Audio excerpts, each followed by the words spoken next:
So, isang mapagpalang hapon po sa ating lahat. Muli ako si Miats Pashan and welcome to our daily devotion with Pastor Russell Ocampo. And today is April 30, 2026 and our topic is all about short-term convenience over long-term blessing.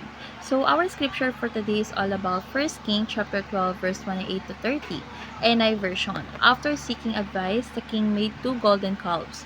He said to the people, "It is too much for you to go up to Jerusalem.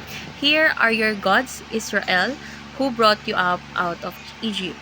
One he set up in Bethel, and the other is in Dan. And this thing became a sin.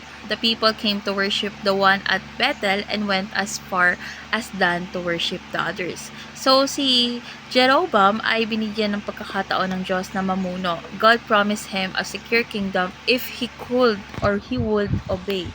Pero instead of trusting God, he became afraid na baka bumalik ang tao kay Rehoboam kung pupunta sila sa Jerusalem para sumamba. So he made a decision, gumawa siya ng shortcut. He created a more convenient way of worship. No need to travel, no need to follow God's command exactly.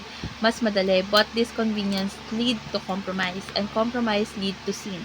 So this reminds us choosing what is easy over what is right can cause us God's long-term blessing. So let's go on to our teaching. First is Jeroboam was torn between power and promise. So may promise yung Diyos or ang Diyos sa kanya, but he allowed fear to take over. Instead of trusting God, he trusted his own strategy.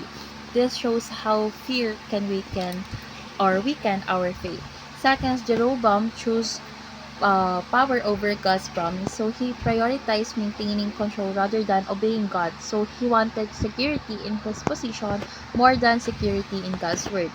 And last is Jeroboam chose convenience over a long-term blessing. So pinili niya yung madali pero ang kapalit ay long-term destruction. So what seemed helpful in the moment became harmful in the future.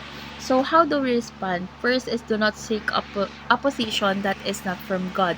So wag nating pilitin ang sarili sa isang bagay na hindi kaloob ng Diyos, because a position without God's approval will not bring lasting peace. Second is do your God-given task in His way. So, hindi sapat na ginagawa mong tama, kailangan tama rin ang paraan. So, God's work must be done according to God's will. And last is do not turn away from God's favor. So, protect your relationship with God. Huwag mong ipagpalit ang favor niya sa temporary gain. So, let's go on to our last part is our discussion, and our discussion talks about why is it bad to have a position that is not given by God? Because it leads to insecurity, pressure, and compromise. So without God's approval, you will constantly strive to maintain what you were not meant to carry. Second is, when we are promoted, why it is important to perform our task in God's way. So, success without obedience leads to failure kasi. So, God's blessing remains only when we follow His ways, not just pursue our goals. So, let's pray. Lord God, help us to choose what is right over what is easy.